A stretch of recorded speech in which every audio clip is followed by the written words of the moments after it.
तो कोई भी, चाहे वो फौज से हो, वो ऑफिसर जैसे जवान कोई भी हो, जब वो एनएसजी पहुंचता है तो 3 महीने का उसको एक प्रोबेशन करना पड़ता है। ठीक है, वो एक बड़ा टफ सा प्रोबेशन है। बड़े किस तरह की ट्रेनिंग रहती है वो? देखिए, ट्रेनिंग में आपको बताऊंगा कि आप दिन में बस ये मान लीजिए आपको 2 से 2.5 घंटे सोने को मिलेंगे। ओके। बट ये फौजी माइंडसेट है, क्योंकि आप इतने ट्रेंड है। बेसिकली फौज की ट्रेनिंग कहती है आपको जब गोली चलती है आप भागते नहीं है, आप गोली की तरफ भागते हैं। 4 बजे एक बार जागते हैं, तो उसके बाद जब आप सोते हैं तो वो अगले हफ्ते के संडे को दोबारा आपको सोने के वो 2-3 घंटे मिलते हैं। अच्छा। So for 1 week There will be no sleep. There will be no sleep for 1 week. अच्छा। ऐसा होता है कि आपको पानी में डाल के रखा हुआ है। जैसे हम लोग जनवरी फरवरी इस मंथ में हमारा प्रोबेशन था, तो हमारी पनिशमेंट यही होती थी कि हम सुबह 4 बजे उठ के बाहर आते थे, तो हमारे इंस्ट्रक्टर्स हमारे ऊपर रेड डालते थे और ठंडे पानी की बाल्टियां डाल देते थे। आपको इतना एक्सपोजर दिया जाता है टीयर गैस का, एक छोटे से कमरे में आपको बंद कर दिया जाएगा, कंटिन्यूसली टीयर गैस के शेल अंदर फेंके जाते हैं, तो आप आंखों से आंसू निकल रहे हैं, आपको सांस नहीं आ रही है। But over a period of time आप डेवलप करना स्टार्ट करते हैं कि ये सब चीजें जो है ये पनिशमेंट्स नहीं है, दीज आर ऑपरेशनली इंपॉर्टेंट। क्योंकि आप कभी एक सिंगल लाइन में अगर बताना हो एनएसजी कमांडो क्या है? They are the best we have, extremely skilled. 2-3 शब्दों में यही कहूंगा कि एलीट है, बेस्ट है अपनी स्किल एंड एक्सट्रीमली स्किलफुल है। फिर कुछ ऐसे इंट आ रहे हैं, इंटेलिजेंस इनपुट्स आ रहे हैं कि यहाँ कुछ हो सकता है, उससे पहले ही हम अपने आप को रेडी करें। देखिए, अगर टेररिज्म की बात करें ना, टेररिज्म को रिलीजियस एंगल में देख के और छोड़ देना, it's a very naive sort of a thing कि हम हर किसी चीज के पीछे सिर्फ रिलीजन बोल के हम खत्म कर दें, ऐसा होता नहीं है। There are lot of factors behind it.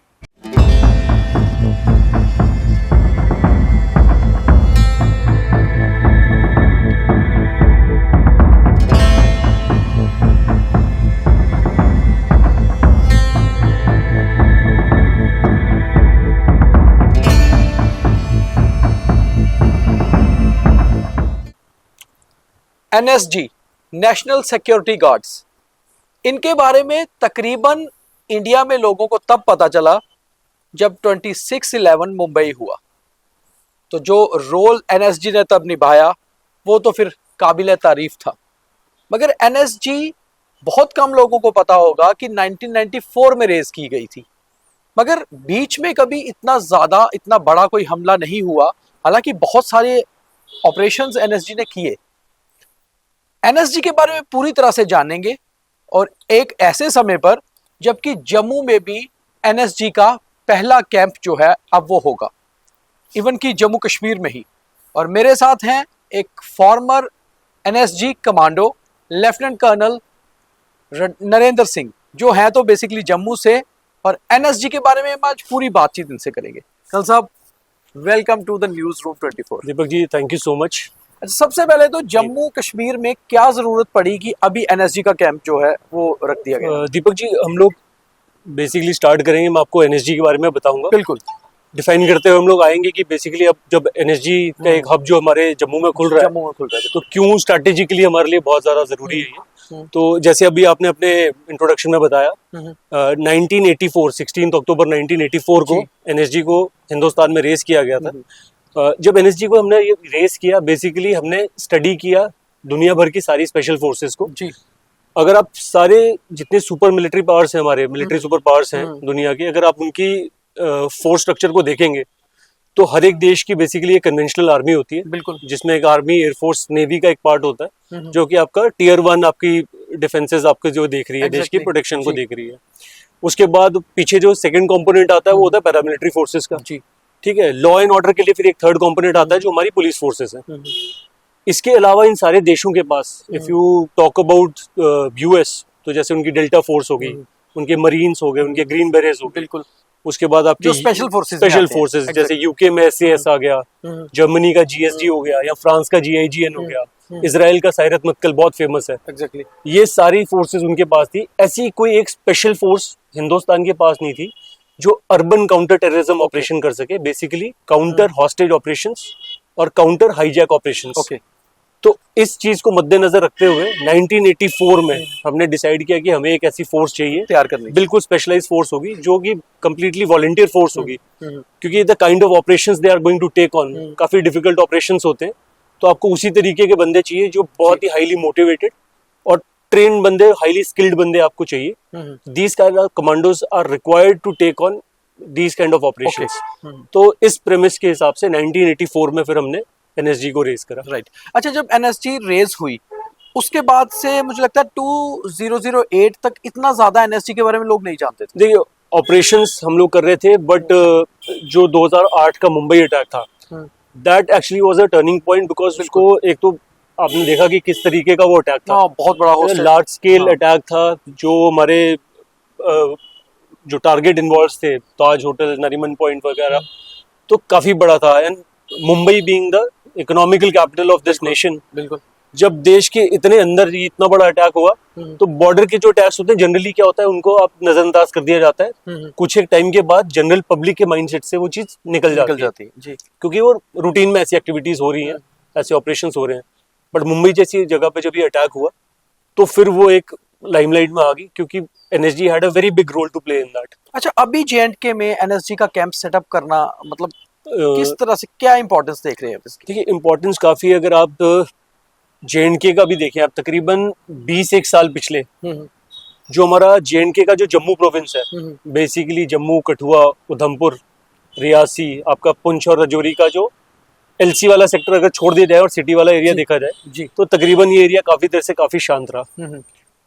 पिछले 5-1 साल में हमने अपना इंफ्रास्ट्रक्चर देखा है। हमारे यहाँ पे आईआईटी आया, आईएएम आया, हमारे यहाँ पे एम्स खुल गया है, तो हमारा रोड इंफ्रा आप देखिए कितना ज्यादा इंप्रूव हो रहा है, सब कुछ बढ़ते जा रहा है।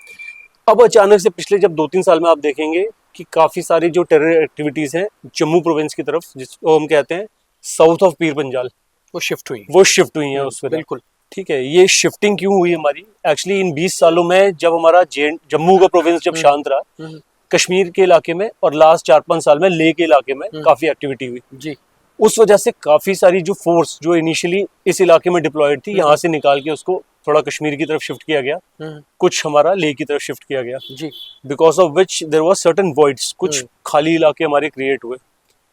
अब वो खाली इलाके भी क्रिएट हुए हैं, उसके बाद हमारा इंफ्रा, अर्बन इंफ्रा इतना ज्यादा डेवलप हुआ है, तो now a need was felt कि एक एनएसजी जैसी जो फोर्स है उसको यहाँ पे लाया जाए, ताकि ये जो गैप्स हैं इनको कम नफरी के साथ, हाईली स्किल्ड कमांडोज के साथ इसको प्लग किया जाए। मानेसर जो हरियाणा में है, जो आपका ट्रेनिंग सेंटर भी है एनएसजी का, और मानेसर से ही कमांडोज गए थे 2008 में मुंबई, वहां से शिफ्ट किए गए। फिर गुजरात अटैक हुआ तो गांधीनगर शिफ्ट किए गए। फिर उसके बाद एक टाइम आया, खैर इसमें आपसे डिटेल से जानूंगा कि 5 जगह फिर और कैंप रखे गए, जिसमें चेन्नई, हैदराबाद, गांधीनगर, कोलकाता थे। हाँ जी। उसके बाद क्या जेएंडके ही नेक्स्ट है या बीच में कुछ और जगह पे भी सेटअप किया? नहीं, देखिए मैं आपको बताता हूँ, इनिशियली जब एनएसजी को रेज किया गया 2008 में, तो ये एनसीआर रीजन में इस्टेब्लिश हुआ जी। इसका हेडक्वार्टर जो दिल्ली में और ट्रेनिंग सेंटर आपका मानेसर में। इसके अलावा एसएजी, स्पेशल एक्शन ग्रुप करके, और स्पेशल रेंजर्स ग्रुप, ये 2 हिस्सों में और थोड़े से सपोर्ट एलिमेंट्स के साथ ये इनिशियली रेज की गई थी। सब अपना जो स्पेशल एक्शन ग्रुप है, ये बेसिकली आर्मी का कंपोनेंट है जो एनएसजी में रहता है, जो एक्चुअल ऑपरेशंस करता है। ठीक है, तो इनका रोल आपका हो गया काउंटर हॉस्टेज और काउंटर आपका हाईजैक सिचुएशंस में। जो इनके 2 डिफरेंट विंग्स है वो इस तरीके से काम करते हैं।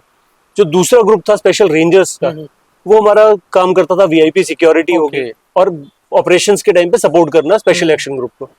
ठीक है, अभी 2008 में क्या हुआ, 2008 में जब मुंबई अटैक हुआ जी, तो फोर्सेस को एयरलिफ्ट करके दिल्ली से मुंबई लेके गया, शिफ्ट किया गया। बिल्कुल ठीक है, वो ऑपरेशंस तो बड़े अच्छे से एनएसजी ने करा, बट उसके बीच में लॉजिस्टिकल जो हमारे वो होते हैं इश्यूज हमें समझ आए। अच्छा, कि इतना बड़ा अगर ऑपरेशन हो जाए और इतनी बड़ी नफरी को अगर आपको एयरलिफ्ट करके शिफ्ट लेना है, बिल्कुल उनके इक्विपमेंट्स को शिफ्ट करना है, वेपन्स, सिर्फ पर्सनल वेपन्स नहीं, सपोर्ट वेपन्स भी साथ में शिफ्ट होते हैं। बिल्कुल, तो काफी उसमें आपको कोऑर्डिनेशन की रिक्वायरमेंट है, और उस कोऑर्डिनेशन को करते हुए there is a certain time which is required. Okay, plus क्योंकि ग्राउंड पे फोर्स उस टाइम पे नहीं थी, तो जब भी वो ऑपरेशनल लोकेशन में पहुंचते हैं तो वहां पे जाके एरिया फैमिलियराइजेशन करना, उन बिल्डिंग्स के ब्लूप्रिंट्स वगैरह उनको स्टडी करना, तो ये सारा एक टाइम कंज्यूमिंग प्रोसेस है। इस सारी चीजों से बाहर निकलने के लिए, इस लॉजिस्टिकल गैप को जो वेरिएबल है इसको कम करने के लिए, फिर 2008 में डिसाइड करा गया कि हम लोग 5 और हब्स को रेस करेंगे, और उसके बेसिस पे हमने मुंबई, हैदराबाद, चेन्नई, कोलकाता और फिर गांधीनगर में अक्षरधाम टेम्पल का वहां पे अटैक हुआ था, हमने 5 कैंप्स वहां पर रेस किए हैं, वैसा ही जम्मू कश्मीर में होने जा रहे हैं। देखिए, ये जो कैंप है बेसिकली इनको कहते हैं एससीजी, रीजनल हब्स कहते हैं हम लोग ऐसे, या फिर ऐसे अगर आप टर्मिनोलॉजी में देखें तो उनका नाम पता है SCG, special composite group. Special composite group, okay. Composite groups का मतलब हो गया कि इसमें कुछ कंपोनेंट है जो SCG टाइप का कंपोनेंट है, फौज का कंपोनेंट है, ओके। जो एक्चुअली ऑपरेशंस के लिए है। एक CAPF का भी कंपोनेंट होगा जो सपोर्ट करने के लिए होगा, प्लस इनकी जो वेपन प्रोफाइल होगी, पर्सनल वेपन्स इनके अलग होंगे, इनके जो सपोर्ट वेपन्स की जो प्रोफाइल दी जाएगी SCG को वो थोड़ी डिफरेंट होगी, ताकि ये एक ऑपरेशन को बाय द टाइम SCG आके संभाले उस ऑपरेशन को, दिल्ली से पहुंचे SCG ग्रुप और संभाले, तब तक ये जो है इसको कंटेन करके लोकलाइज कर सकें डैमेज को। तो उस वजह से हमने SCG बनाया। तो कितने कितने इसमें सोल्जर्स रहेंगे, कितने कमांडोज रहेंगे? देखिए अप्रोक्सीमेटली नफरी देना वुड नॉट बी करेक्ट, मतलब अगर मैं आपको SCG या इनकी ग्रुप्स की तो नहीं नफरी जाऊंगा नेशनल सिक्योरिटी। मैं बस आपको इतना कह रहा हूँ कि इतनी नफरी एक अच्छा खासा डिसेंट इतनी नफरी होती है कि whatever the kind of attacks that we see generally जो अटैक होते हैं उसको कंटेन करने के लिए काफी ट्रेंड है। और आप देखिए कि ये एक कमांडो 10-15 कमांडो वो रेगुलर सोल्जर्स का काम चलते हैं बेसिकली NSG की बेसिक चीजों पर, जो शायद हमारे व्यूअर्स के लिए बड़ा इंपॉर्टेंट होगी, लोगों को नॉलेज उसकी नहीं है। पहले तो कि जैसे आपने बताया ये हम एक नई चीज थी कि NSG में भी आर्मी के कमांडोज अलग होते हैं ऑपरेशन के लिए, और जो पैरामिलिट्री फोर्सेस के होते हैं वो होते हैं स्पोर्ट के लिए। तो ये जो नॉर्मली हम देखते हैं कई सारे NSG कमांडोज VIP सिक्योरिटी में भी होते हैं, तो ये कौन से होते हैं, जो आर्मी के वाले कमांडोज होते हैं दूसरे? नहीं, ये देखिए VIP सिक्योरिटी का जो चार्टर है, एक तो पहली बात ये कि जो इनिशियली 84 से लेके काफी देर तक जो चला, तब हमारे पास एज ए चार्टर काफी VIPs थे। आज की डेट में VIPs काफी रिस्ट्रिक्ट हो गए। I not give the exact number, open domain में किसके पास NSG कमांडोज, मतलब विल नॉट डिस्कस की किसके पास है किसके पास नहीं, जो 4-5 हैं आपको ओपन डोमेन से मिल जाएगी, but we should not comment on that कि कितने कमांडोज उनके पास हैं। बट ये जनरली जाते हैं आपके पैरामिलिट्री फोर्सेस से। आर्मी स्पेसिफिकली जब वॉलंटियर करके हम आर्मी से जब NSG में जाते हैं तो हम लोग VIP सिक्योरिटी रोल में नहीं जाते हैं, हमारा सिर्फ ऑपरेशनल रोल रहता है। काउंटर हाईजैक हमारा होगा, हमारा ट्रेनिंग में रोल होता है। काउंटर हाईजैक ऑपरेशंस के लिए जो टीम है 52 SAG, उसमें हमारा रोल है, और काउंटर जो हमारा हॉस्टेज सिचुएशन के लिए 51 SAG है, उसमें आर्मी का कंपोनेंट होता है। और फिर SCG जो ये हमारे रीजनल हब्स हो गए, वहां पे हमारा कंपोनेंट जो आर्मी का जाता है। अच्छा गन साहब, आप कितनी देर रहे NSG में, आप और वॉलंटरली कैसे, आपको मतलब आपको इंटरेस्ट था जाने का या आपने आर्मी से शिफ्ट किया शायद? हाँ जी बिल्कुल। तो मैं तकरीबन 8-9 साल की सर्विस कर चुका था आर्मी में। उसके बाद मैं NSG के लिए वॉलंटियर कर रहा था, तो ऐसा नहीं था मैंने एक बार वॉलंटियर करा, मैं 3-4 बार वॉलंटियर कर चुका था उसके लिए। लेकिन बड़ी एक स्पेसिफिक बड़े गिने चुने जो लोग होते हैं, जैसे मेरी आम जो EME थी, उससे तकरीबन 2 से 3 ऑफिसर्स को ही मौका मिलता था साल भर में NSG में जाने के लिए, तो आपको सबको मौका नहीं मिलता है। तो वैसा एक मौका फिर मैं लगातार 4थी बार जब अपना फॉर्म भरा, वॉलंटियर करा मुझे, तो मुझे वो मौका मिला वहां जाने का। अगर हम स्पेसिफिक टेन्योर की बात करें या वहाँ पे पहले इनिशियली ट्रेनिंग की बात करें, तो कोई भी चाहे वो फौज से हो, वो ऑफिसर जैसे जवान कोई भी हो, जब वो NSG पहुंचता है तो 3 महीने का उसको एक प्रोबेशन करना पड़ता है। ठीक है, वो एक बड़ा टफ सा प्रोबेशन है। बड़े किस तरह की ट्रेनिंग रहती है वो? देखिए, ट्रेनिंग में आपको बताऊंगा कि आप दिन में बस ये मान लीजिए आपको 2 से 2.5 घंटे सोने को मिलेंगे। So your schedule starts at around 4 in the morning। अच्छा, तो आपको 4 बजे वो उठा दिया जाएगा। वहाँ पे PT होने से पहले जो आपके एक्चुअल परेड है उससे पहले आपकी PT कराई जाती है 1-2 घंटा। उसके बाद आपकी ऑफिशियल PT फिर स्टार्ट होती है, और ये रूटीन जो है आपका दौड़ भाग का, which includes lot of studies, आपको ऑपरेशंस के बारे में पढ़ना, टेक्निकल स्किल्स सीखना, बहुत ज्यादा फायरिंग करना, चाहे आप किसी भी रैंक से आए हो, सबकी बराबर होगी, सबकी बराबर है, इसमें कोई ऑफिसर जेसीओ का कुछ नहीं है। आपको टीम्स में बांटा होगा, आपका शेड्यूल फिक्स्ड है, आपको फिजिकल ट्रेनिंग करनी है, आपको फायरिंग करनी है पूरे दिन भर, आपकी नाइट ट्रेनिंग्स होंगी, ठीक है, आपकी पढ़ाई होगी काफी ज्यादा, क्योंकि आपको टैक्टिक्स सीखने एक स्पेसिफिक तरीके के। और NSG का जो है मैंडेट है, अगर आप देखेंगे ऑपरेशंस, तो उसमें बहुत सारा जो है आपको स्किल सिखाए जाते हैं, क्योंकि आपके ऑपरेशंस है, आपको हेलीकॉप्टर से नीचे उतरना है, या बिल्डिंग्स में आपको टॉप डाउन आना है, ऊपर से नीचे आना होता है हमेशा, तो काफी सारी वो स्किल्स है। तो ये आपका जो रूटीन है तकरीबन आप लगाइए 18 से 20 घंटे का ये शेड्यूल होता है हर दिन का, और ये शेड्यूल आपका तकरीबन 3 महीने लगातार कंटिन्यूसली चलता है। और उसके बाद जब आप NSG में आ जाते हैं तो फिर आपको रूटीन में क्या रहता है? जैसे नॉर्मली तो ऑपरेशंस नहीं हो रहे होते, तो रूटीन में भी आपको ट्रेनिंग ये सारा कुछ अलर्टनेस रखनी होती है? देखिए, आपको जो हमारे एक्शन ग्रुप है, स्पेशल एक्शन ग्रुप वगैरह है, सबके अलग अलग रोल है। जैसे ट्रेनिंग में जो है, ट्रेनिंग सेंटर्स में जो पोस्टेड होते हैं, उनके पास कंटिन्यूसली ग्रुप्स आते रहते हैं, फौज से, पैरामिलिट्री से, पुलिस के, और बहुत अलग अलग टाइप के कोर्स चलते हैं। ठीक है, कमांडो कोर्स चलते हैं वहाँ पे, पुलिस के लिए कमांडो कोर्स चलते हैं, उसके बाद PSO पर्सनल सिक्योरिटी ऑफिसर्स के कोर्स हैं, बॉम्ब डिस्पोजल के कोर्स हैं, तो आपको वो सारे कोर्सेज उन्हें कराने हैं। तो आप एक ये ट्रेनिंग चल रही है। जो ऑपरेशनल ग्रुप्स में गए हुए हैं, SAG और SRG में गए हुए हैं, वो अपनी ऑपरेशंस की तैयारी कर रहे हैं। तो वो अपनी सिचुएशंस क्रिएट कर करके अलग अलग जगह पे, देश के अलग अलग सिटीज़ में जा जाके अलग अलग टारगेट्स पे वो लोग कंटिन्यूसली अपने ऑपरेशंस करते रहते हैं। और काफ़ी एक सेक्शन रहता है, मतलब again we will not discuss about the numbers कितने हैं, वो हमेशा अलर्ट पे रहते हैं कि अगर कहीं किसी भी जगह कोई ऑपरेशन हो जाए तो वो कभी भी एक्शन कर सकते। तो थोड़ा सा उनको टाइम मिलता है। द टाइम्स आर ऑल्सो मतलब वेरी वेरी लेस, बस उतने रेडी होने का टाइम नहीं होता। देखिए रेडी वो हमेशा रहते हैं। अच्छा। कितने टाइम में बस वो उठ के उस एयरक्राफ्ट तक पहुंचेंगे और वहां से एयरलिफ्ट होके पहुंच जाएंगे, इतना ही वो वक्त होता है। तो वो एक सडन ग्रुप हमेशा अलर्ट रहता है। कुछ आपकी पर्सनल जो एक्सपीरियंस रहा, कोई ऐसा ऑपरेशन, कितने ऑपरेशंस में आप शामिल रहे? खैर अगर ये सीक्रेट है तो आप नहीं बताएं, बट ऑपरेशंस की कोई इंसिडेंट्स, कोई खास जो आपका एक्सपीरियंस रहा हो?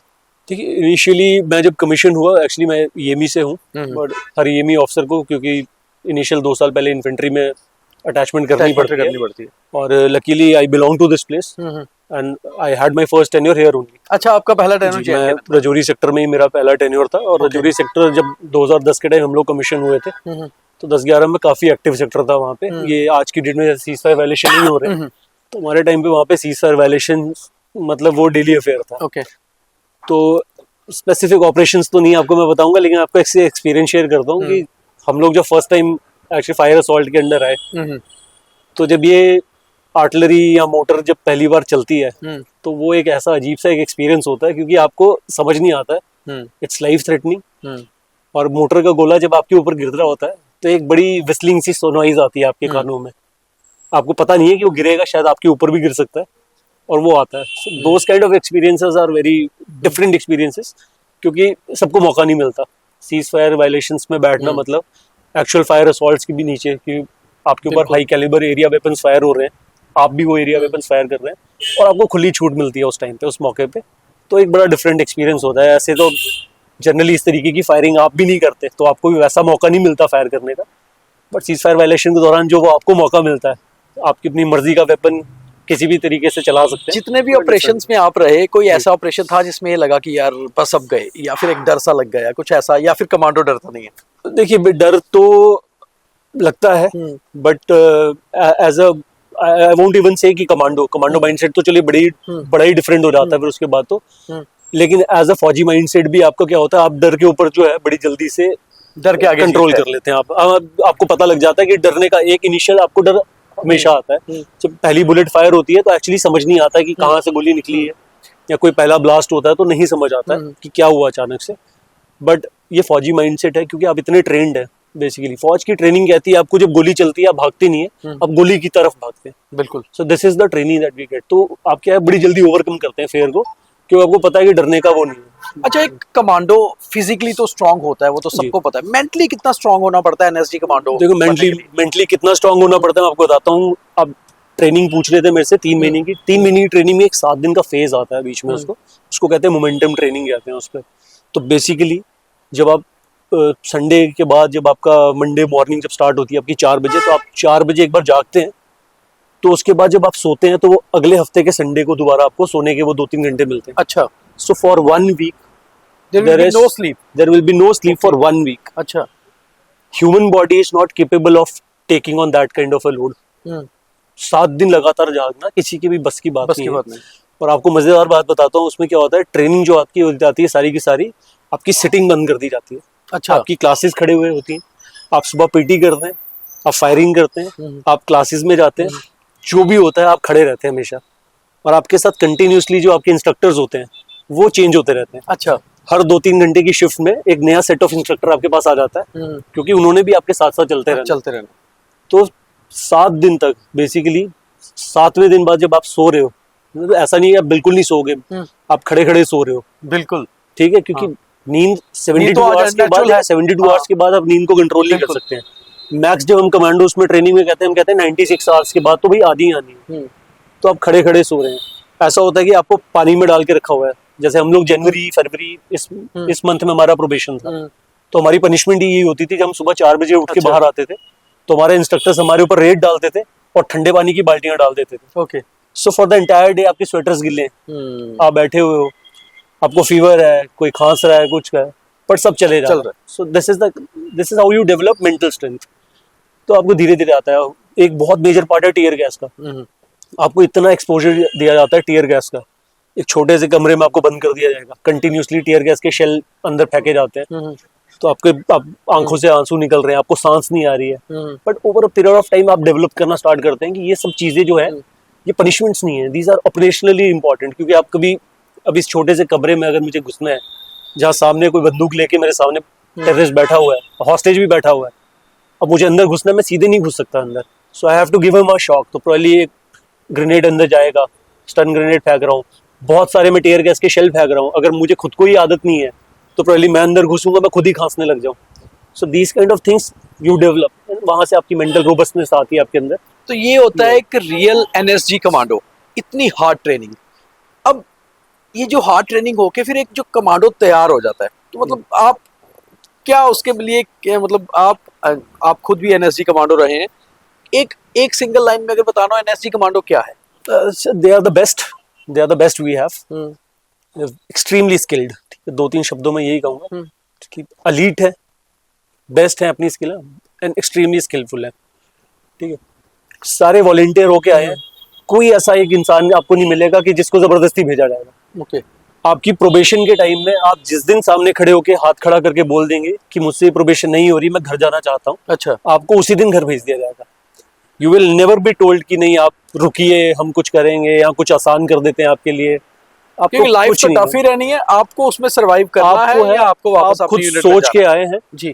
आपने सोचा, आपने वॉलंटियर फॉर्म भरा, आप चाहते थे आना, आप आएंगे, आप जाना चाहते हो आप चले जाइए, because we are going to take best of the एक सोल्जर करुण साहब कितनी देर एनएसजी में रह सकता है? अलग अलग ड्यूरेशन है। देखिए जैसे आर्मी के जो ऑफिसर्स जाते हैं उनको 2 साल का ड्यूरेशन मिलता है। आर्मी से जो हमारे जेसीओ जवान्स जाते हैं उनका 3 साल का ड्यूरेशन होता है, और हमारा सीएपीएफ का ड्यूरेशन 5 से 7 साल के बीच में। आप कितनी देर रहे थे? I was there for 2.5 years, और अगर आप मेरा प्रोबेशन जोड़ दें तो मेरा प्रोबेशन 90 दिन की जगह 108 दिन का था। अच्छा, we had a extended duration, हमारा 108 दिन का वो था। तो ये सारा आप जोड़ दें तो तकरीबन 3 साल के आसपास। तो जब आप वहां से एनएसजी से वापस अपनी यूनिट गए, उसके बाद वो क्या फील आ रही थी? मतलब इट इज डिफरेंट। देखिए, एक तो सीधे वर्दी चेंज होती है आपकी, यू आर ब्लैक कैट्स, है ना।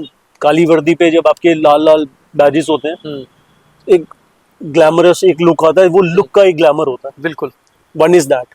Second is the change in the way you actually operate. वहां पे आपको वैसे ही ट्रीट किया जाता है। आपके टेस्ट हैं, आपकी ट्रेनिंग है, वो सब आपने अपने हिसाब से करनी है। आपके ऊपर बैठ के आपको कोई डायरेक्ट नहीं करता है। ट्रेनिंग प्लान्स आते हैं, सब कुछ आता है, आप उसको फॉलो कीजिए। आपके टेस्ट होंगे, अगर आप पास होंगे, हर 3 महीने 6 महीने में आपका टेस्ट होगा, वो सारे टेस्ट जो प्रोबेशन के वो रिपीट किए जाएंगे। अगर आप फिजिकली फिट है, मेंटली फिट है, तो आप रुकिए, नहीं तो आपको घर भेज दिया जाएगा। अच्छा, जैसे नॉर्मल आर्मी में आप अपनी फैमिली के साथ बीच में रह भी सकते हैं, लोग मतलब ऑन एंड ऑफ आते जाते रहते हैं घर पे।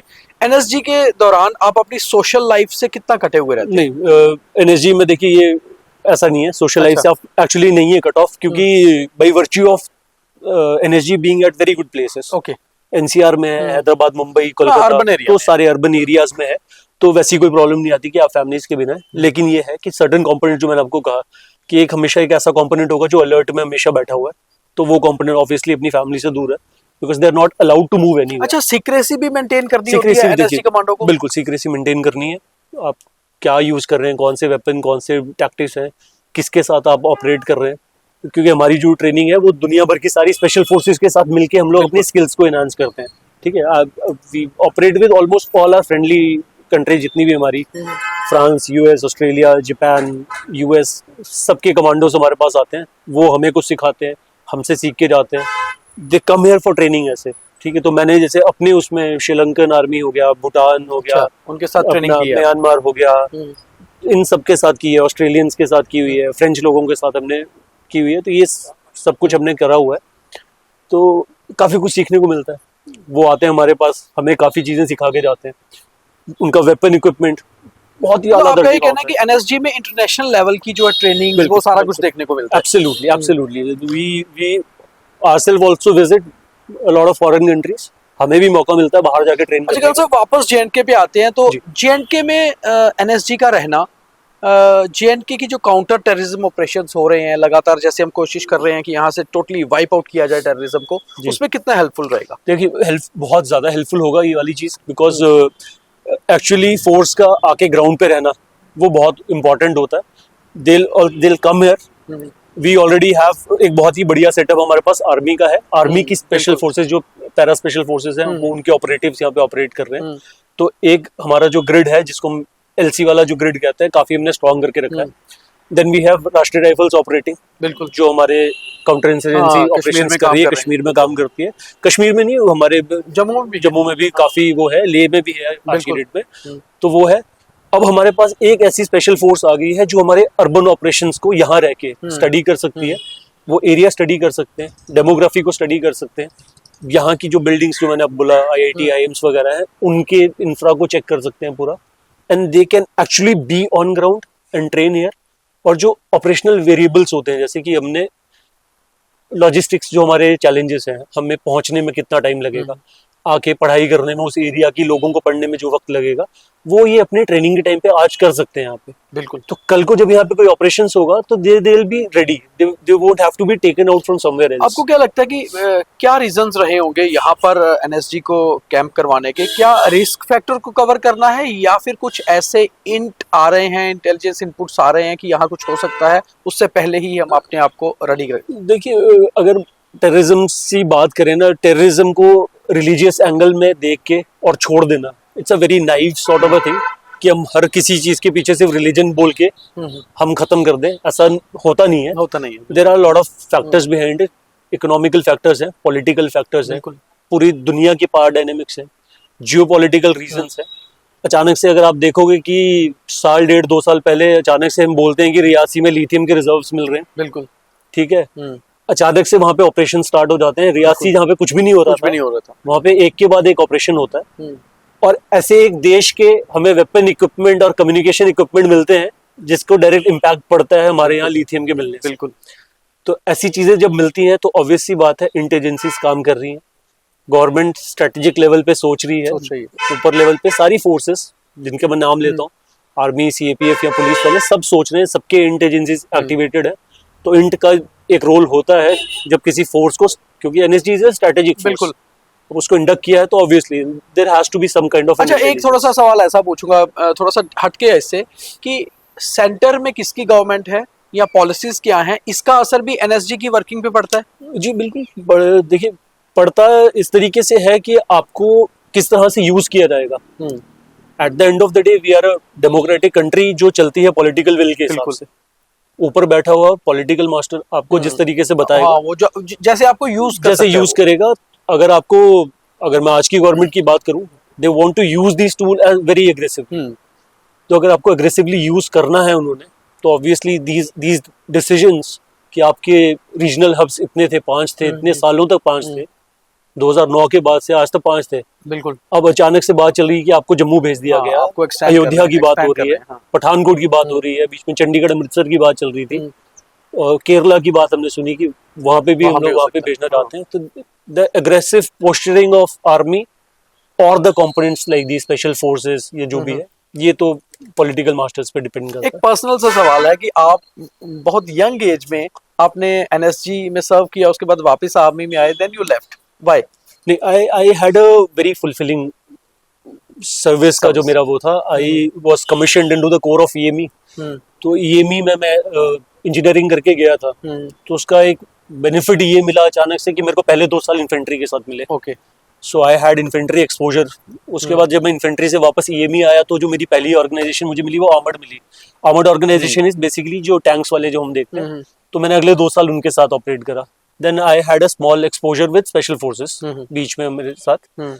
पठानकोट के टाइम की बात है, जब पठानकोट एयरबेस अटैक के टाइम पे मैं पठानकोट पोस्टेड था। आप वहीं पे थे? मतलब मैं पठानकोट में ही पोस्टेड था। Part of that operation? I was not part of the operation because it was a airbase पे ऑपरेशन हुआ था। हमारी डिफरेंट फॉर्मेशन थी आर्मी की। तो बट ये था कि आप पूरा पठानकोट ही हाईलाइट पे था, तो उस वक्त मेरे को स्पेशल फोर्सेस के साथ कुछ महीने बिताने का वक्त मिला। उसके बाद वापस मैं अपने EME के सेटअप में आया, फिर 3 साल मैंने NSG में काटे। तो I had a very varied experience. तो इतना सारा कुछ करके मुझे लगा कि now it is the right time. और मैंने फौज काफी यंग एज में मैं पहुंच गया था।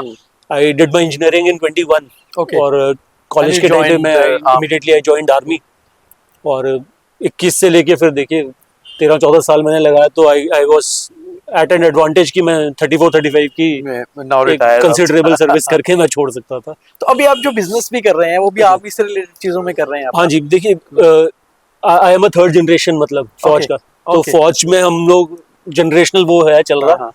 उसके अच्छा, बाद आपके father and my grandfather? Father my grandfather okay, they both were in army. Army, okay. तो उन्होंने काफी लंबी सर्विस उन्होंने भी करी हुई है। उसके बाद मैंने भी अपनी सर्विस करके जब निकला तो ये सारा एक्सपीरियंस जो मैंने देखा ईएमई, इन्फेंट्री का, एनएसजी का, स्पेशल फोर्सेस का, तो I had lot of exposure to the equipments. पर एक आपका माइंडसेट होता है, आपका जो एक गैप है सिविल और फौज के बीच में, there is a certain gap that exist. उस गैप को फिलफिल करने के लिए आप एक ब्रिज का काम कर सकते हो। तो मेरी मोटिवेशन ये थी कि now that I have served, मैं कुछ इस तरीके का काम करूं जो मेरे सिविल में भी काम आए और मेरे फौज के फौज साथ को connection भी रहे। मेरा कनेक्शन भी रहे और फौज को मेरे बाहर होने का कुछ बेनिफिट मिले जी।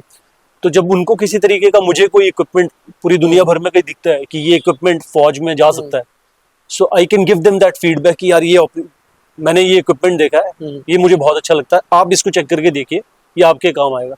तो दैट एक्यूमेन इज देयर, तो वो मुझे हेल्प करता है। That thank you very much sir, really nice. Thank you Deepak ji, same here, same here. तो एक आर्मी ऑफिसर के साथ, एक एनएसजी कमांडो के साथ बातचीत करना रियली एक प्राउडफुल चीज़ रहती है और बहुत सारे इनसाइट्स हमने जाने कि बेसिकली एनएसजी काम कैसे करती है और एक एनएसजी कमांडो होता क्या है, उसका माइंडसेट कैसा होता है, फिजिकली कितना स्ट्रांग होता है। और जम्मू कश्मीर में अब जब एनएसजी का कैंप पहला स्थापित हो रहा है तो जम्मू कश्मीर की स्ट्रेटेजिकल तरीके से कितनी हेल्प करेगा और ख़ास तौर पे जम्मू कश्मीर का सिक्योरिटी ग्रिड कितना मजबूत होगा। तो कुल मिलाकर जम्मू कश्मीर में एनएसजी पहुंच चुकी है और सिक्योरिटी भी मजबूत होगी और जम्मू कश्मीर से टेररिज्म भी वाइप आउट होगा। हम ऐसी ही उम्मीद करते हैं। बहुत धन्यवाद।